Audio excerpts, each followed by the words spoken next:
Australians, all let us rejoice, for we are young and free. With mountain hills and mountains and things, our land is girt by sea. With hills and jingle bells, our beauty rich and rare.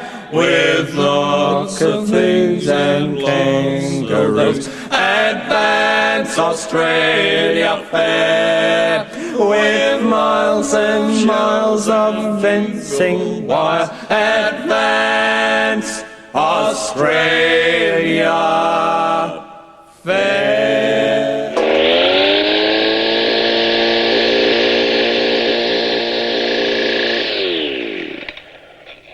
Many Australian gardens are being taken over by lawn and order. So throughout this program, we're going to show you how you can convert this into this.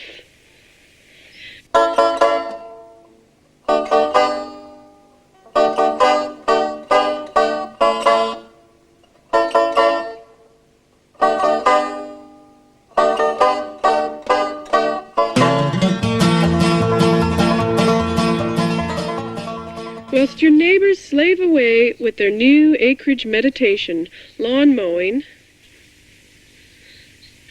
You sit back and enjoy the fruits of your garden while they fight bugs with toxic pesticides. You'll be using companion planting and other permaculture techniques to keep the pests at bay. And while they're wondering why their gardens need so much work, you'll be wondering why you didn't look into permaculture earlier. Permaculture comes from the words permanent and agriculture. Part of it is about gardening, but it's also a philosophy and lifestyle.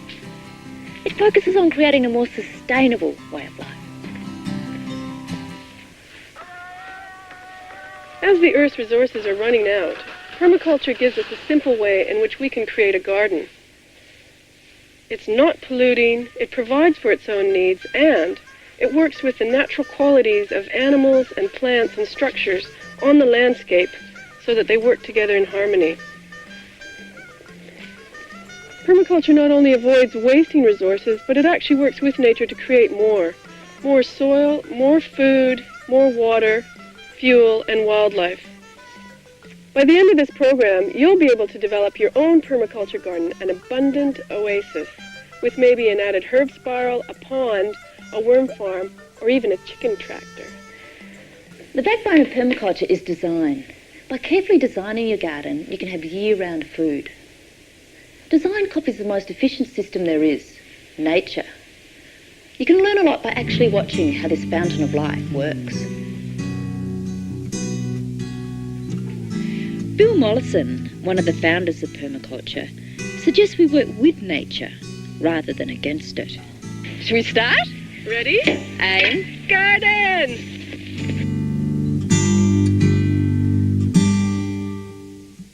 Through this program, we're going to cover 7 main topics. The formula, creating a food forest, designing your garden, soils, develop a sense of humus, water, bug busters, and all creatures, furred and feathered. Firstly, the formula. This shows 7 of the main principles of permaculture, which can apply to every part of your garden. Aloe vera is useful for burns and skin problems.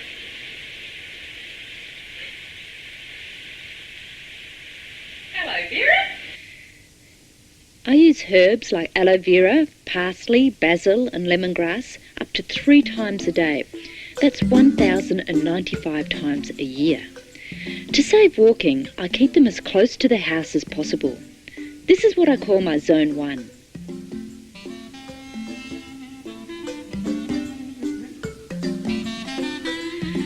Let's see how permaculturalist Frances Lang lays out her garden.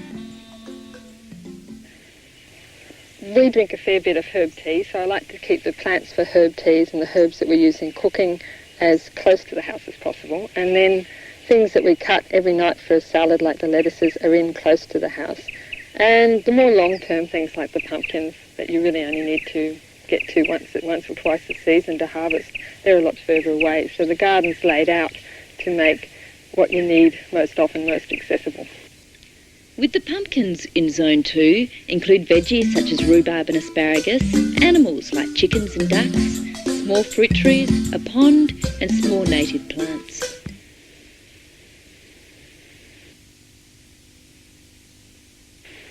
Fruit trees such as mulberries, oranges, peaches and nectarines can go just beyond your veggie garden in what we call Zone 3. And utilising the space underneath these, you can plant comfrey, nasturtiums and even undercover pumpkins. You can also plant medium-sized natives, including bush foods like lemon-scented myrtle. If you have an acreage or a farm, you can then extend into Zone 4, which can include livestock, cabinet timbers, firewood trees, and wildlife areas. Beyond this is Zone 5, an area of untouched nature, left as a place for observation and quiet reflection.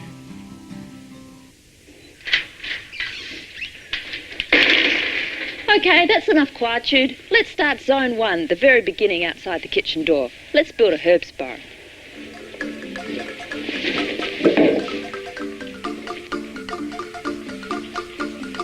Start with a mound of soil. If you have some rubble to get rid of, then you can hide this in the middle.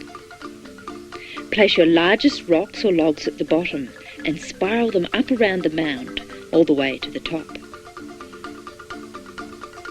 Mulch heavily and plant your favourite herbs. As these herb spirals use vertical space, they are great for small gardens. By placing things where they will have many uses, the garden becomes a lot more productive, and that means a lot less work. Here I'm planting a lemongrass border.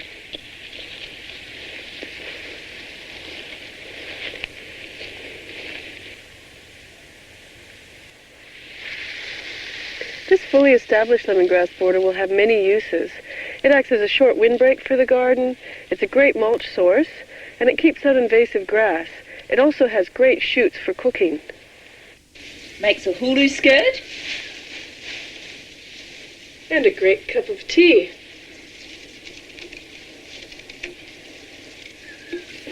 As with plants, structures can also have three uses. For example, this house is a shelter for people, acts as a trellis for this passion fruit, and the roof collects fresh rainwater. Bill Mollison says only about 13% of lawns are useful in recreation, sport, or even as rest areas. So for your lawn, you may want to look at ways you can give it many uses. The uses of my lawn are many at the moment. I've got 3 young sons, twins that are 8 and another one that's 10, and they're very keen throughout most of the year on playing lots of different sports. That's the main function of the lawn. It's designed to be a recreational area for them. In fact, we had to modify the garden to make the lawn there for them. From the point of view of just having a safe area for them to play where we know where they are, and also they get a lot of pleasure from it. The badminton hooks up to the end of the clothesline there, goes across to the other side of the fence, and we have, our summer tournaments, and lots of kids from around the neighbourhood come and they play, and it's a great way to encourage lots of children to come. And I also sort of think that when they get used to what my garden's about, and they learn to sort of go and wander through it and have a look around, and sometimes we have mulching days where they all come over. The neighbours have got 4 sons, so they often come over and help. So there's lots of other reasons why, having a lawn can induce neighbourly sort of relationships as well. So, yeah. Many resources end up as garbage, simply because we haven't thought of ways to use them. About 70% of all waste that ends up in landfills could be valuable compost. If you think creatively, Most rubbish, such as old bathtubs, can become a resource. This resource is then added energy to your garden. The trick is to keep this energy cycling through your garden. For example, food scraps from the kitchen can feed backyard chickens, and we can put their manure back on the garden to help grow more veggies. Another way to cycle energy is to let some of your plants go to seed. Then spread these seeds through the garden. All these parsley seedlings are the result of one plant going to seed. Now, all I have to do is transplant it. You don't have to always plant your fruit and veggies, just toss them over ripe ones over the veranda. By getting animals and plants to do the work for us, we don't need to rely on so many materials and machines from outside. This chicken tractor is a biological resource. We can move the tractor around the garden so that the chickens do the weeding, fertilize, and clean up the insects for us. This living arrowroot fence stops the nosy neighbors from seeing what's going on in here. Jenny likes to think that she's the boss, but that's only because there's a million workers under her. We're surrounded by biological resources, worms for tillage, plants for shelter, animals for fertilization and pest control. The list goes on. Don't do all the work yourself. Put these resources to work for you. Due to their large number of diverse species, rainforests are the most stable ecosystems on Earth. Their plants and animals work together to provide for each other's needs. We can copy the stability and healthiness of a rainforest by carefully integrating a wide range of plants and animals into our gardens. This ensures year-round food supply, and by adding a few novel plants, you'll spice up your life.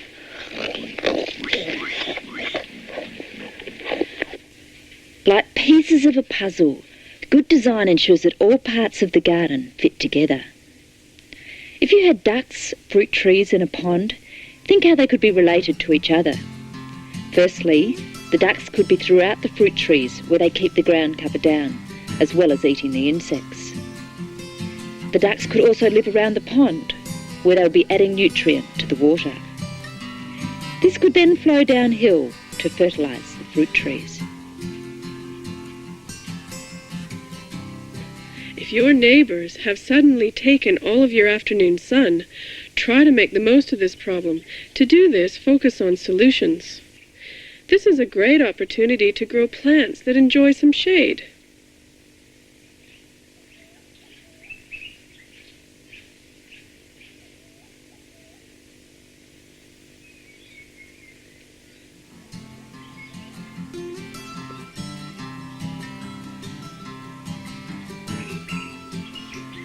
So let's see solutions and not problems.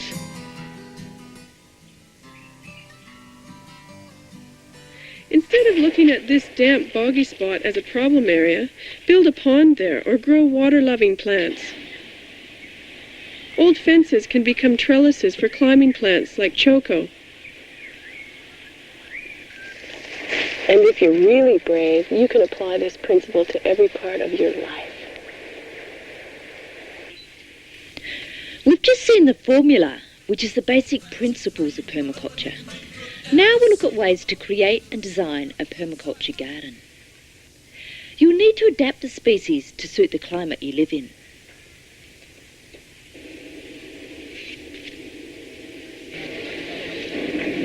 What does permaculture mean to you? Okay, my understanding of it is that it's a unique way of growing things without using chemicals and artificial fertilisers, and that it works. Many schools and gardens have large areas of lawn. By constantly mowing these, nature is kept at its lowest, most inefficient level. Let's compare the average lawn-abiding backyard to nature, the most effective system. The average yard has very few species. Nature is diverse. The average yard needs a lot of work. Nature maintains itself. Yards are insect pest heavens. Nature's pests are kept in balance. Yards waste energy. Nature cycles energy. Yards have very few layers. Nature has layer upon layer upon layer. In forests, there are many layers of plants, starting from the smallest ground covers through to shrubs, vines, and going up to enormous trees. Although this is highly productive, it is not appropriate for our backyards. We can copy the way the rainforest grows, but only substitute plants that are more useful to us. A food forest in part of a subtropical garden could include a bottom layer with plants like ginger, a middle layer with smaller trees that handle some shade like tamarillo, coffee,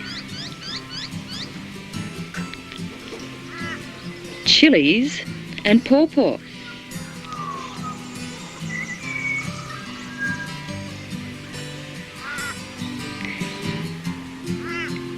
Interspersed with these could be larger trees such as avocados and nitrogen-fixing plants.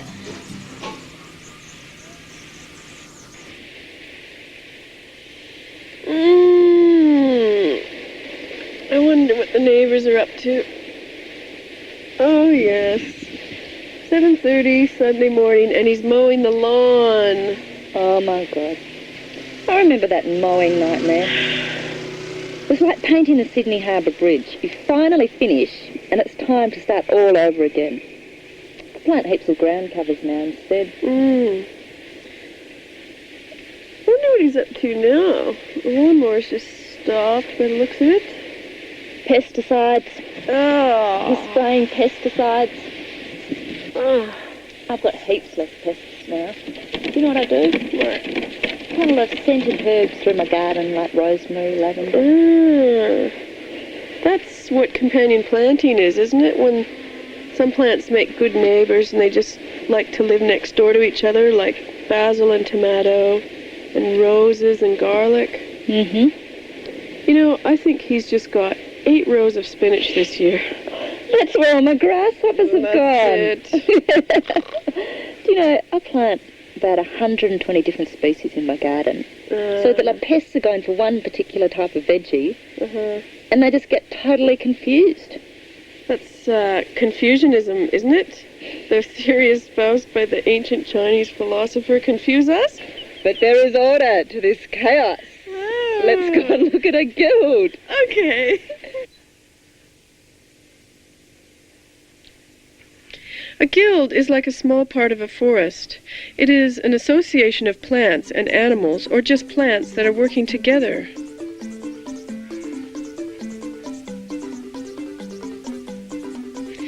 For example, here is a guild of 3 plants. This fragrant ground cover is pennyroyal. It repels pests and is a living mulch. Next to it, I'm planting pigeon pea. This is a legume, which means it takes nitrogen from the air and puts it into the soil. As it is fast growing, it will provide light shade and shelter for this orange tree. And so, thanks to this pigeon pea and the pennyroyal, the orange tree will be a lot more fruitful.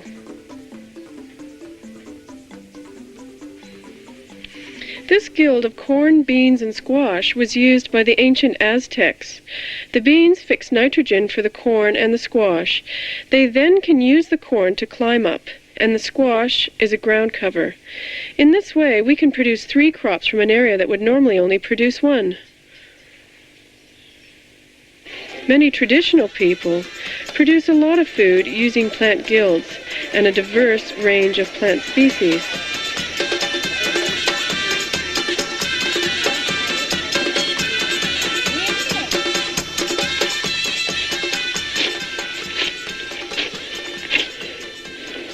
In northern Vietnam, there was a tribe of people that used 1,500 plant species in their daily lives. They knew each plant by its use, its seed, its flower, when they could harvest it, and how to process it. Today, most of this knowledge is lost, and we in the West rely on only 20 to 30 plant species for our entire diet.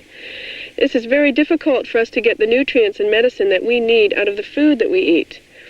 It's also a dangerous position to be in. Imagine how easy it would be for pests to conquer such a limited genetic range.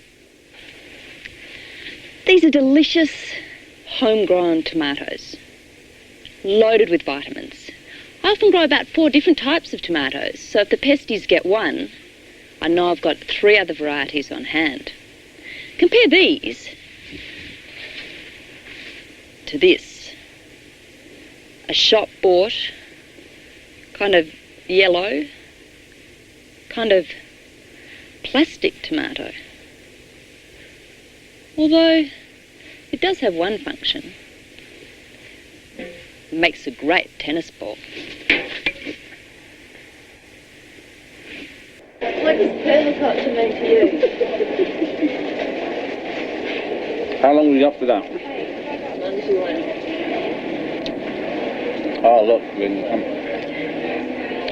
systematic approach to integrated design of the built and natural environments. Ta-da! I'm going to copyright that. Is that right? Did we win?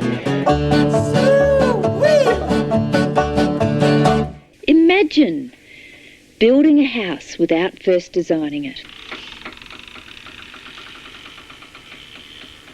Designing your garden to meet your needs and avoid problems is just as important. But few people do it, and later they pay the price. For example, large trees near houses can have shocking effects. They suck water from what should be a highly productive area. They drop leaves in the gutters. They can drop dangerous limbs and can be potential fireballs, ready to ignite. By having lush areas, including vines and veggies near the house, there is less chance of it burning down. It is amazing how many people have their veggies hidden down the back as if it's an embarrassment. They may look after them when they start off enthusiastically, but once it's rainy or they're ill, it's unlikely they'll venture out for some spinach.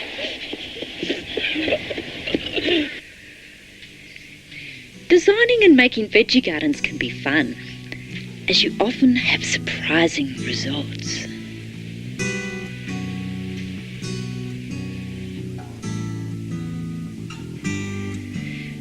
For a whole garden design, start by pacing out and then drawing a base map. This is a map that roughly shows everything that exists in proportion. The next stage is a concept plan. Here's mine. It shows the basic idea of where everything goes, but not specific details. Before I started this design, I worked out what I want from my garden, such as food, medicine, wildlife, and relaxation. I then worked out my zones, determining where each of the plants and structures should go. I also looked at factors affecting the garden, such as where the different summer and winter suns fell, and the windy and wet places. As a concept plan just shows concepts, the next stage is a detailed plan that shows where specific plants go. Here I am just making a few changes to my bush food snack track. The first thing I did was put in the pathways. I then worked out the mature height and width of each of the trees, and then danced them around until I found their most suitable position. I kept in mind what they'll be like in 10 years' time. This bush food area is only about 8 months old, and already I'm drinking lemon myrtle tea and eating midgeon berries. Imagine in 3 to 4 years what it'd be like as a food forest. Now let's go and see Auntie Pearl and see what she's up to. My husband's a full-time laundry enforcement officer. He's what you might call a sensitive new acreage guy. He likes to mow the friggin' lawn all day, every day, and I'm sick of it. Well, he's gone away for a month. And while he's gone, I'm going to quickly turn this place into an oasis. Okay, let's design it first. What do you like to eat? What do you use? And how often? Well, dear, I like to have my parsley tea and spinach juice every morning. And I do like to bathe in some nice, juicy, stewed tomatoes. And I do like my parsley tea. And I love a honey hair shampoo.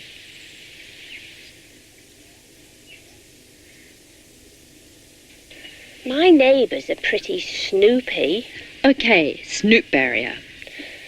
We love lemons, oranges, mandarins, mulberries and peaches. Ah, lots of fruit trees. Our veranda gets hot in summer. A passion fruit vine. And I can't nap with the hot afternoon summer sun in our bedroom. Bushy trees out the window. I want easy access to everything. Pathways everywhere. I love to sit outside, but I'm a bit worried about skin cancer. Shade tree. We do love birds. Bird trees. My grandchildren rarely come to visit me, so I'd love some companions. Chickens. And water. Oh, it's just so tranquil. A beautiful pond. Between you and me, dear, I do have a wind problem. Ah, a windbreak. What is permaculture? Taking care of the land and growing things naturally and doing things well, and I don't understand it at all, really.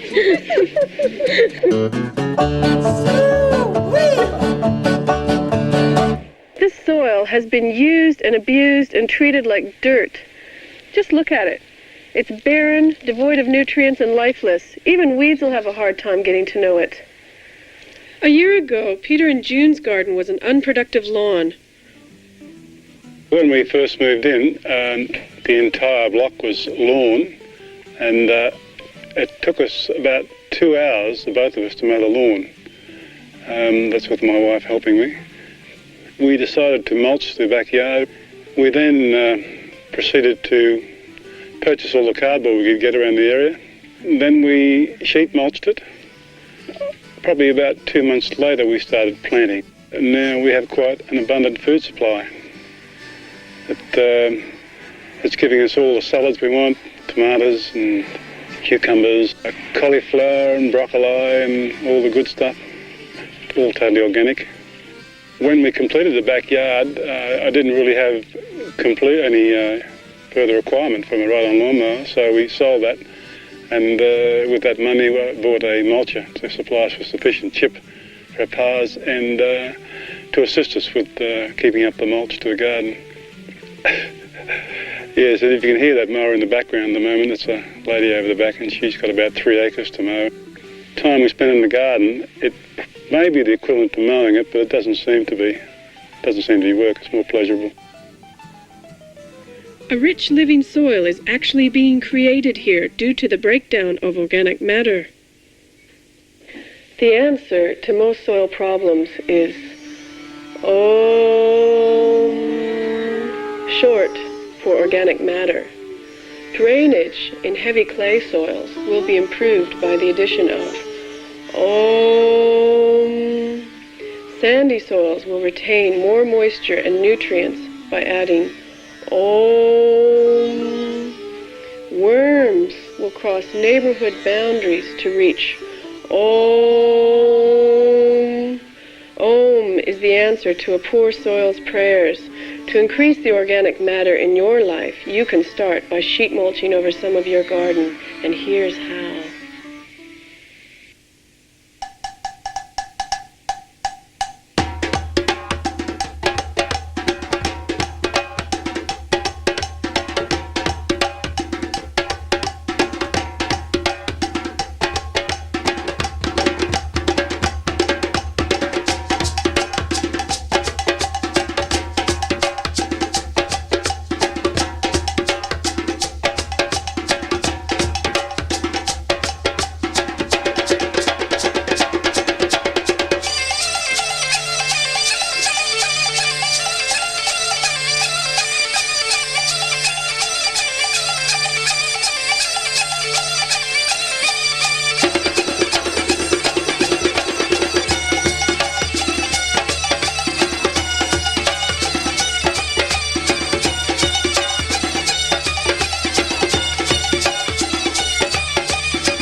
About 2 months later, this can be planted out.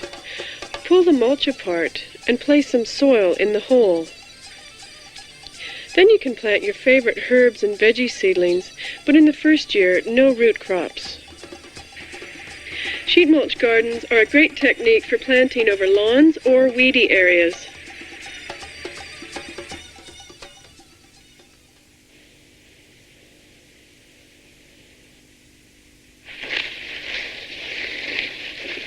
You can also increase the nutrients in your soil by adding a home brew, comfrey fertilizer.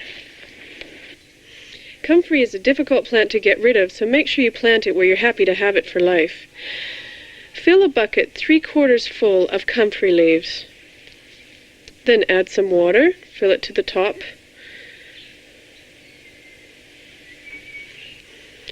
Cover it and let it steep for about 3 weeks. You'll know it's ready because your neighbors will stop complaining about the smell. Then you can dilute this wonderful sludge 50-50 with water and pour it directly onto the plants.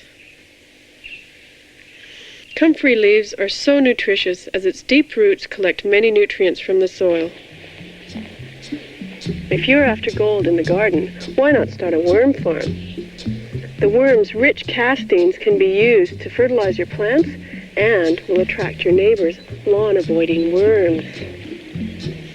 To start your worm farm, buy 1,000 worms. Keep them in a foam box with manure, veggie scraps, and mulch. Keep them covered with a moist hessian sack.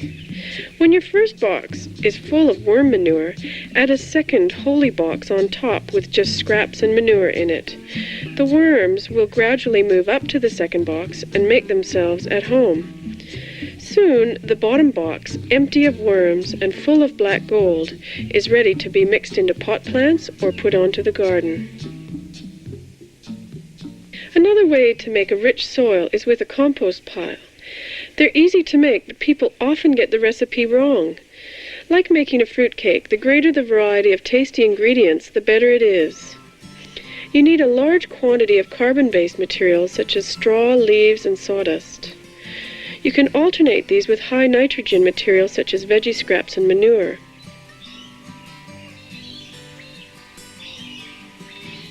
You can add things like comfrey leaves and make sure that you keep the pile moist and aerate it so that it will bake just right. Plant lots of nitrogen-fixing shrubs and trees around the garden, like crotalaria. Although keep them out of the veggie garden as they are often too competitive. By using all the techniques mentioned, you won't have to bring in so much fertilizer. Don't be a slave. Let the plants do the work for you. We just want to know, what is permaculture? What is permaculture? Permanent culture, isn't it? Permaculture, care for the lands, care for the people, care for the earth. That's what I remember.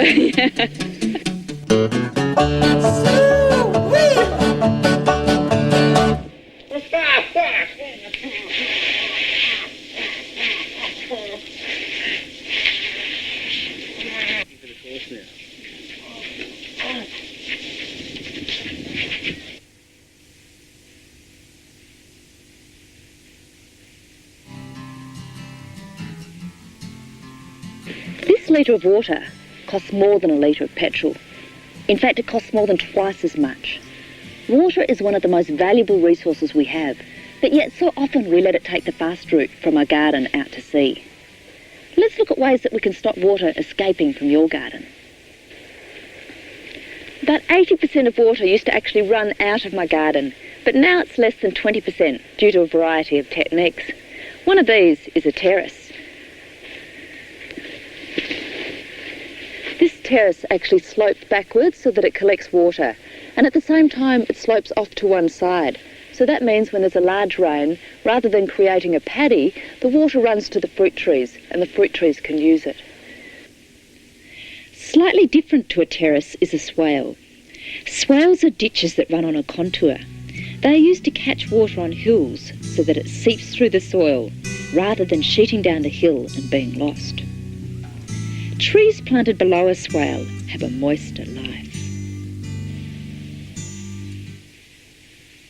Hans Zirkin uses water to grow a lot of edible aquatic plants and fish. A great way to grow aquatic plants in a backyard is in bathtubs. Here we've got a collection of different lotuses and sagittaria set up in bathtubs. The bathtubs are filled up with a good rich growing medium up to about 100 mils or more from the surface.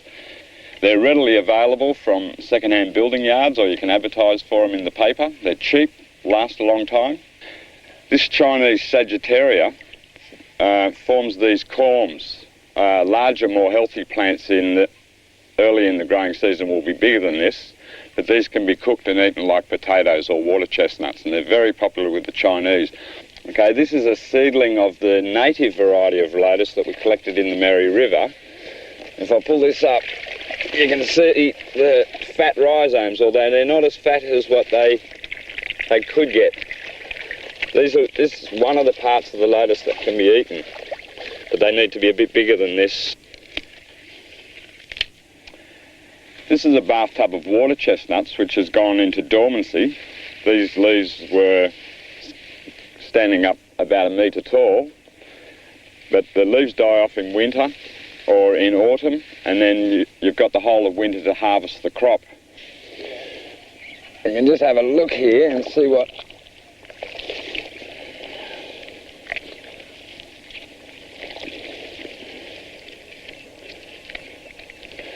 A bathtub like this can yield up to about 10 to 20 kilos of reasonably good-sized water chestnuts.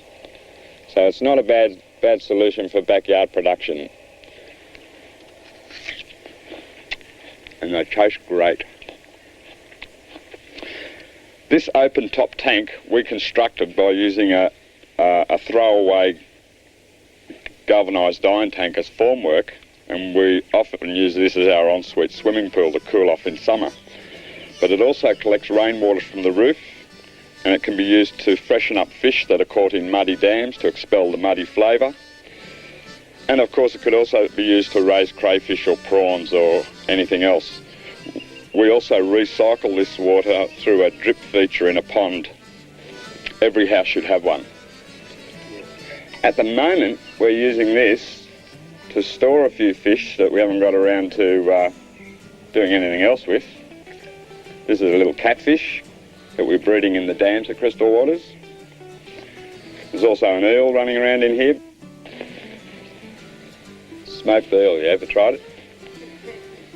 This one doesn't smoke yet. But live fish on tap is a real luxury, I can tell you. Collecting water off your roof is also vital. Imagine if everyone did it.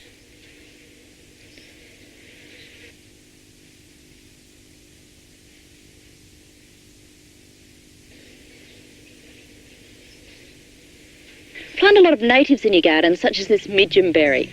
Also, mulch heavily, plant ground covers, and rather than just a single layer of plants, plant layer upon layer upon layer. You can also save water by planting things in the right place. For example, bananas are a very thirsty plant, so why not place them in a moist part of your garden?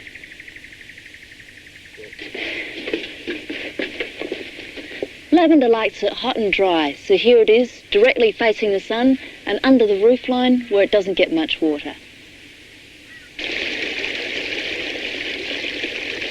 Water in your garden is only as limited as your imagination.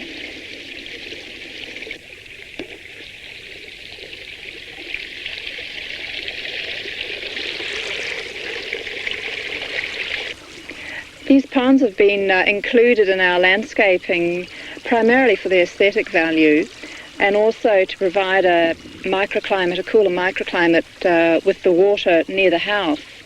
For the aesthetic value, we have a series of different lilies, which some are daytime and some are nighttime.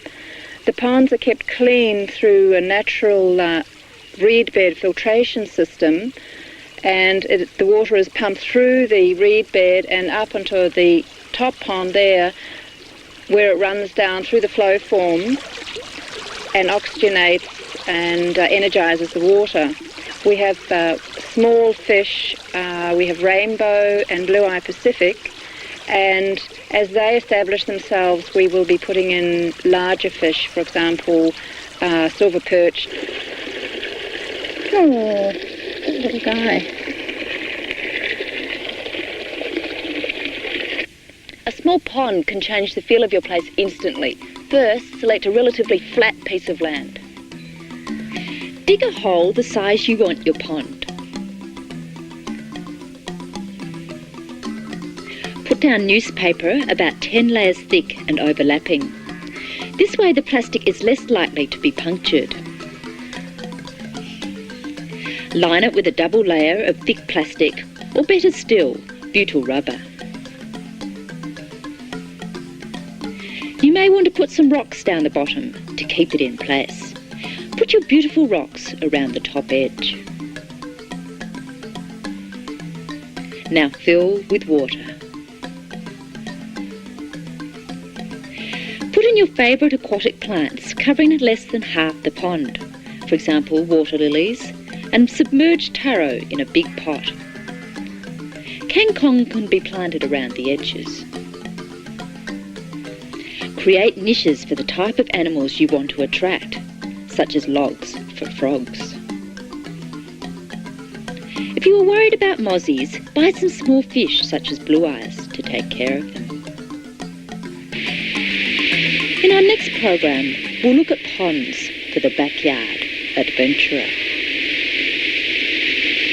What is permaculture? It's a way of growing vegetables and food for people in harmony with nature, so as to least disturb the environment and to use the ecosystems in order to maintain a balance. So to have birds and other insects and animals working together and for man to have the least impact.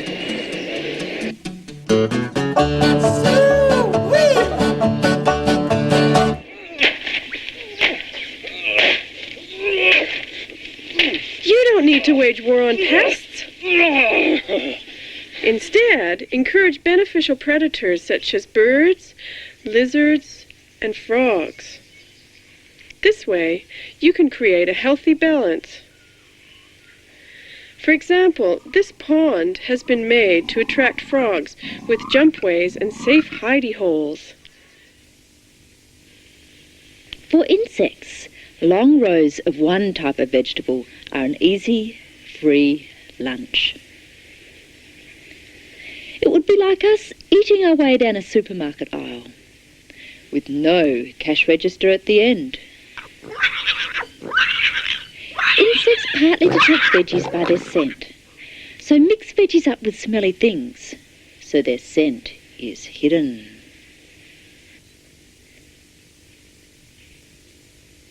Using aromatic species through the garden, such as plants from the onion family, totally confuses the pests. Certain flowers attract good insects that eat the bad insects.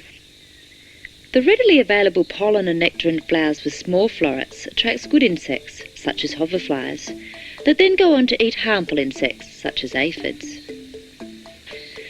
The small-headed flowers include plants from the daisy, carrot, and cabbage family. Harmful insects are also repelled by smelly flowering plants, such as pineapple sage and nasturtium. So use lots of flowers in your garden, giving them many uses.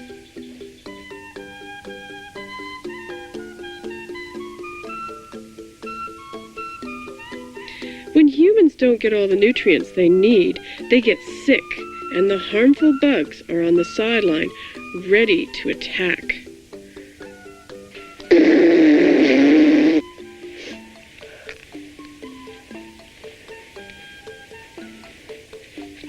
Like with us, plants need to stay healthy in order to keep the bugs away, and that begins with healthy soil.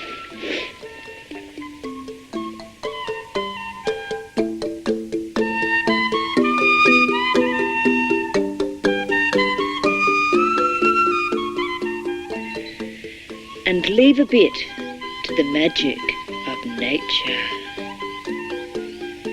What is permaculture? Permaculture, it's sort of companion planting humans amongst animals.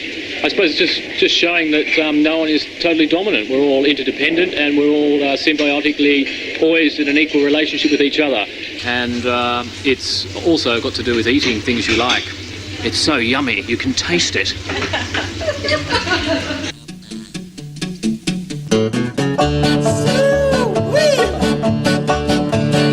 Love is like a T-bone steak. Sometimes it's hot and hard to take. Sometimes it's tender and oh so red. Love is like a T-bone, yeah.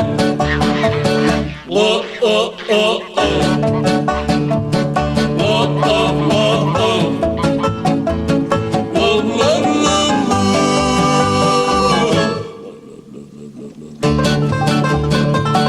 Love is like a glass of wine. Oh, yeah. Sometimes it's fruity and divine. Before introducing animals into the garden, you must prepare for them, just as you'd prepare for a newborn baby.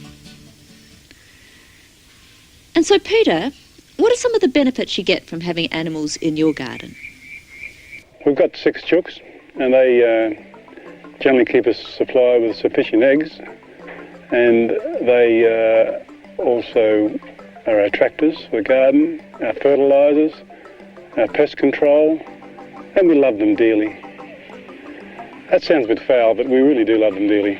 We do lock them up occasionally when we've got young seedlings in, because they tear them about a bit, so we confine them then, and they have a fairly good run. In the yard, in the run, they have a avocado tree, and there's bananas, and there's plenty of shade in the summertime. And on the fence, we have passion fruit growing. So let's see what Phil and Susan get from their suburban chickens.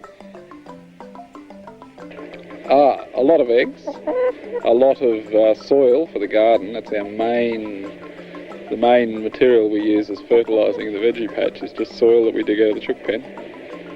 Composting services, and yeah, lots of cuddles. They're good pets, and we also put them out in a weeding machine, just and traipse them around the garden a bit to clean up patches and things like that.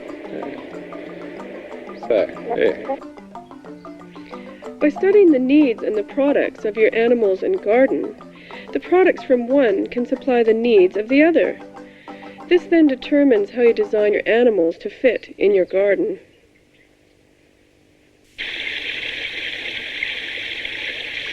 There are so many animals that you can have in your garden. Here are just a few.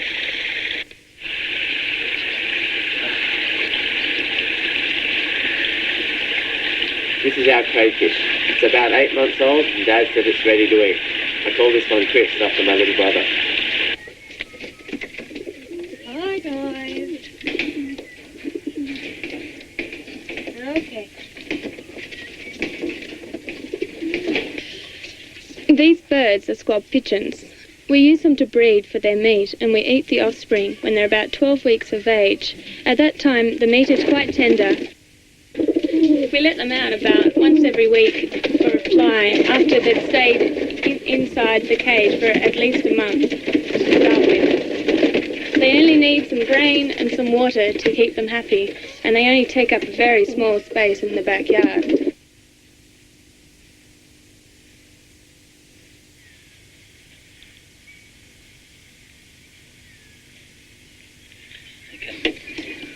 This is my lawnmower. It doesn't take petrol. What do you think it is?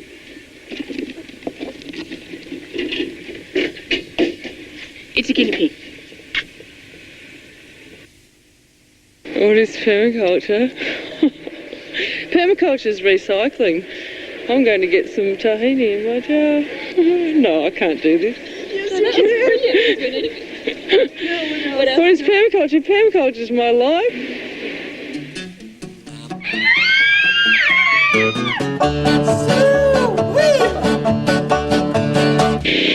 American lawns, according to Bill Mollison, use more resources and more poisons than any other agricultural industry in the world.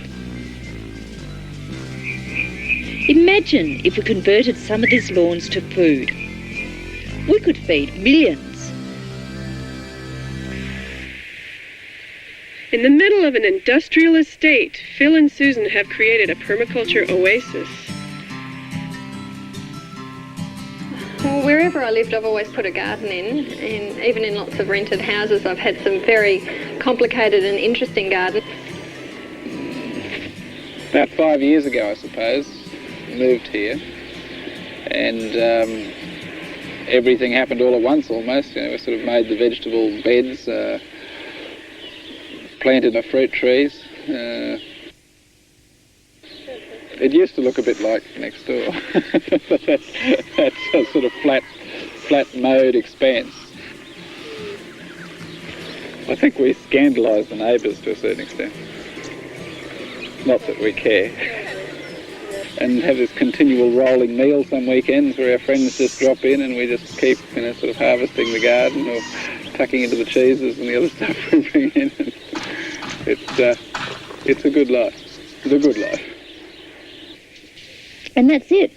You may have thought permaculture was a rather dry and theoretical way of looking at gardening, but I hope we've shown you it's anything but. In fact, permaculture is about a lot more than just gardening.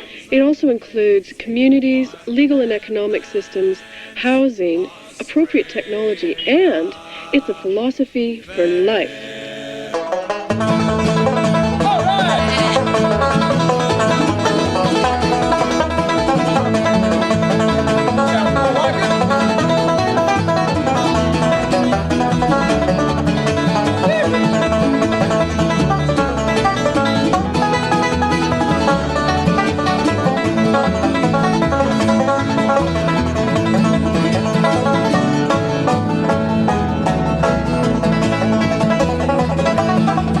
Australians, all let us rejoice, for we are young and free. Without the nations, our land is girt by sea. And beauty rich and rare, with laws and laws and advance Australia fair, with lots of things and rugby league, advance Australia fair.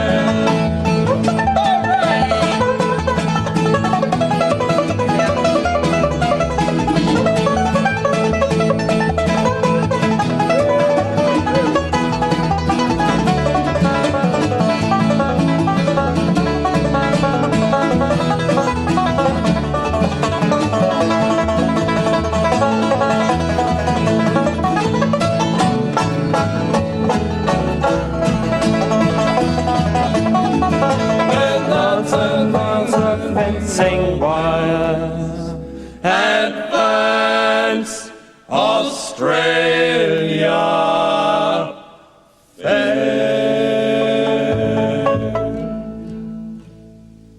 I think that's how it goes. Is it? Yeah, I think so. Yeah, that's the way I remember it.